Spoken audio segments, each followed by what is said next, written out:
Hi friends, once again welcome to new video, new topic. Girish, Braintrain.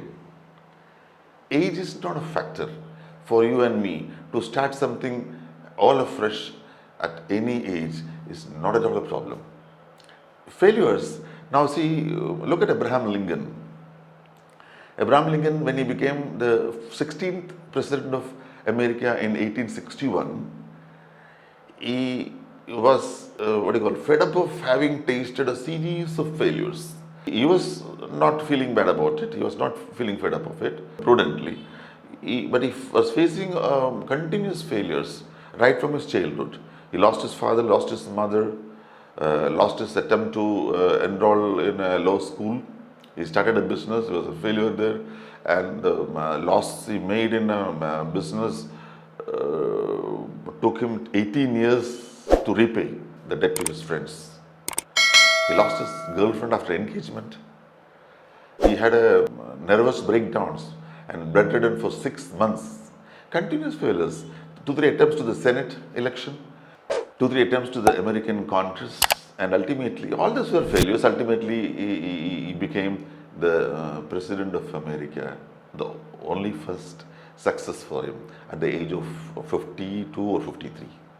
Again, in that century, life expectancy was still shorter. So 52 or 53 was a really old age. So he became the President of America at that age of 52 or 53, and today he is remembered as the most significant American president, most significant state head of any country in the world, because his Emancipation Proclamation of 1863 is one of the most significant legislations which changed the attitude and life of human beings all over the world. So, having begun something at a later age also, we can go and achieve great success. So, your age, your failures, nothing is a hindrance on the way of achieving new things. So friends, that statement of mine, the best time to plant a tree was 10 years before, is to be taken little seriously, and more seriously what is to be taken is there is always a second best time, that is today, now and straight away. That is very important.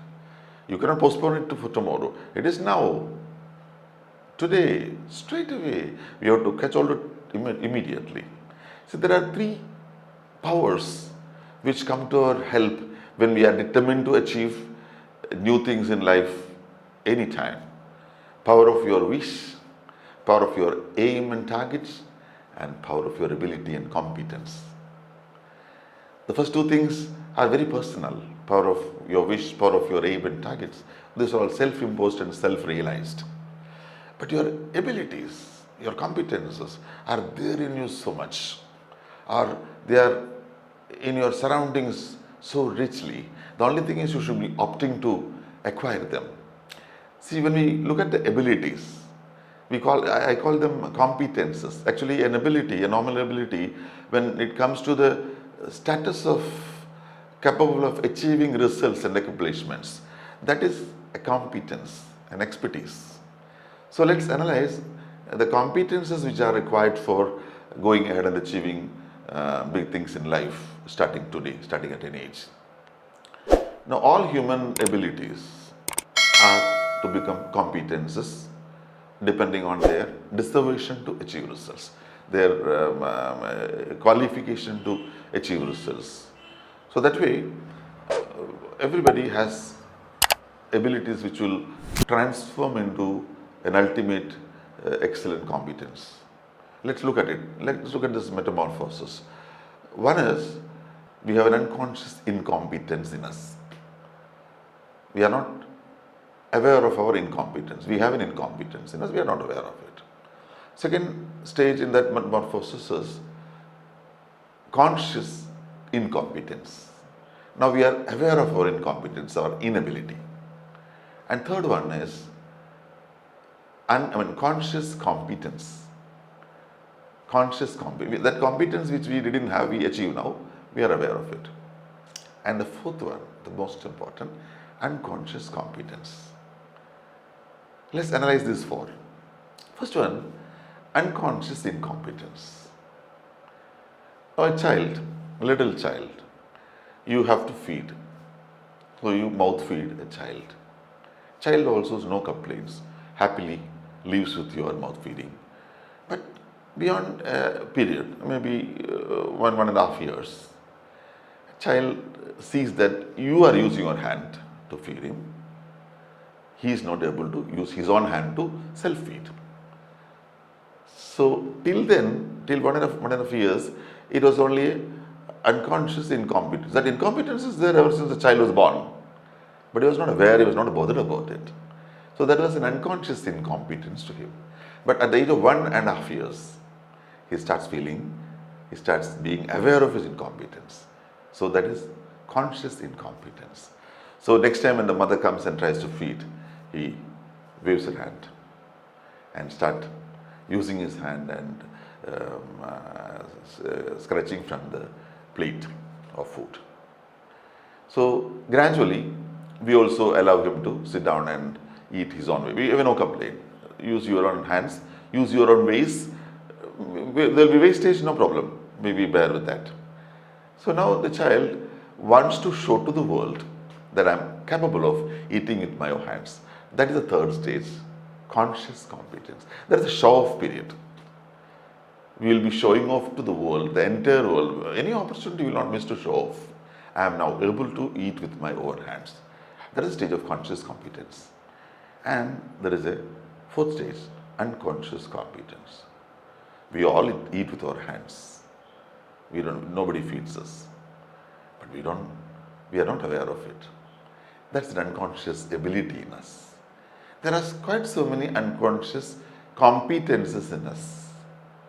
Now, at the age of 2, a child is not bothered that he or she is not able to ride a bicycle on the road. That is an unconscious incompetence for her or him. And maybe at the age of 6 or 7, when his elderly cousins or friends, when they move around on bicycles on the road independently, he starts feeling guilt.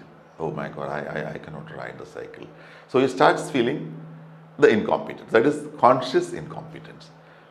Then he is bent upon learning cycle, and somehow he learns cycle, and he starts wherever there is an opportunity, wherever there is a cycle park, he will go take it and ride. Any moment to show off to anybody, he will ride a cycle. That is the period of his conscious competence. And gradually, he will live with it. He will not show it anymore because it's a very much established competence in him. That is unconscious competence. Any ability, any expertise at any stage of life happens like this and metamorphosed through this route. When you are expert in something, any expertise start with unconscious incompetence, then a conscious incompetence, then a conscious competence, then it becomes an unconscious competence for you. That is there, it is there in you. See, now your ability to ride a cycle or your ability to swim in waters, it all came through this process. Suppose you 30 years later, you never swim all those 30 years. 30 years later, by accident, you are falling into water, a sea or a river. 30 years not swum is not a barrier for you. You will very automatically start swimming well.